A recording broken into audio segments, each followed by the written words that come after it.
Congratulations on receiving your XL Power Bike. Now let's get you riding. This is the assembly instructions for Hawk and Showtime. Let's get this out of the box. Now that your box is open, first things first, remove the small cardboard box that includes your tools and your charger, and pull out the seat as well. Then this step is easier with two people. You'll remove the bike from the box and it all comes out as one piece. And set that on the ground and make sure it's stable. Next, grab yourself some scissors and you're going to be removing the protective packaging. The front wheel is going to come off and you can set that aside for now. We'll skip ahead to save you some time. Now that we have all the protective packaging off and we have our fender and front tire to the side, we're going to get the handlebar situated. So make sure the cables are not twisted. You will pull up the neck to about 90 degrees, and then there's a groove in the handlebar and a groove in the neck that you will line up and simply slide your handlebar in.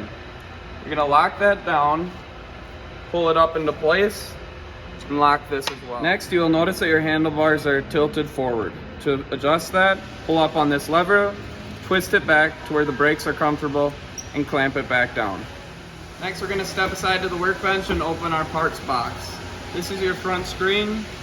Here are your pedals, pieces for putting on the fender, your quick release axle, which we will get to very shortly here, and your charger you can set aside, and we'll be using your tooling kit as well. Now let's get your front tire ready to install. First, you're going to be grabbing your quick release axle and removing the protective cover that keeps your rotor straight. Next, with a spring on each side, you will unwind the side that does not have the quick release.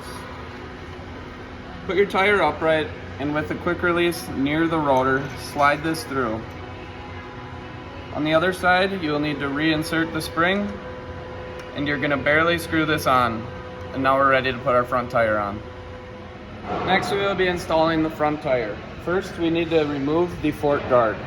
To do this, simply step on it, lift on the handlebars, and gently place your fork on the ground.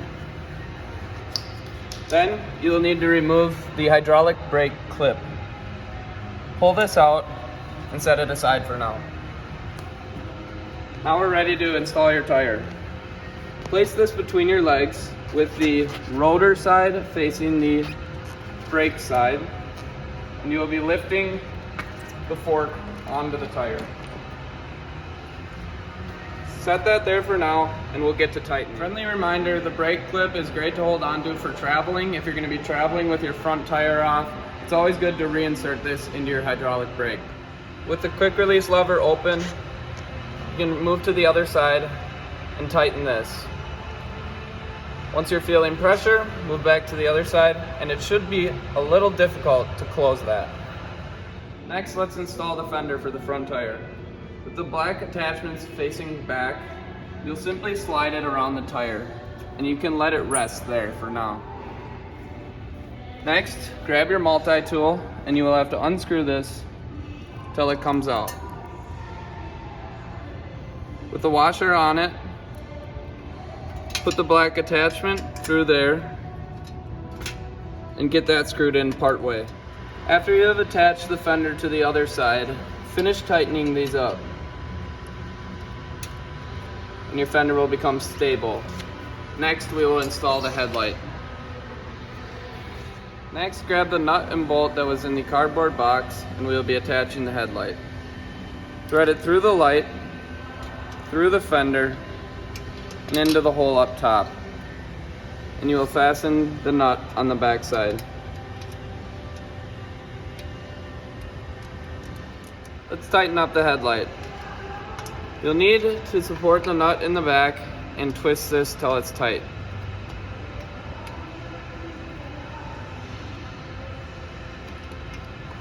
Now that it's nice and tight, make sure your fender and headlight are straight. Next, we will get your pedals and seat situated. For the seat, slide it in and tighten. If it moves while it's tight, you may need to unlatch, tighten the bolt on the back more, and clamp it down with some force. For the pedals, near the threads, there is a right and a left pedal. This is very important. For the left, you will thread counterclockwise. and for the right, you will thread clockwise. Next, let's get your screen situated. First, you will unscrew the bolts with your multi-tool and keep the nuts on the back. Next, remove the rubber tightening rings from each side of your screen, and we will be placing these on the outside of each side of the handlebar. Just like that. Next, with your cords going over the handlebar, you will put your screen right in the middle, one side at a time. Next, you will be moving these in, and you will have to expand the plastic clip to make it around the rubber tightener. Now that your screen is on, you can move it forward before you secure it. Move it forward till it hits this clip, and that'll be a good position for riding. Next, using your multi-tool, you will reinsert the bolts to secure your screen. Now that your screen is attached and secured, you'll be plugging in the green to green, and we will be situating your control panel. This is an M facing the rider, not a W. Remember that. Simply secure that towards your left thumb, and we will tighten down the bolt. Now your bike is ready to ride. If it's your first time riding, visit our website and visit the Quick Start Guide, and that'll teach you how to ride. Don't forget to put on your custom decals, get your bike looking good. Thanks from all of us here at XL Power Bikes. Happy riding.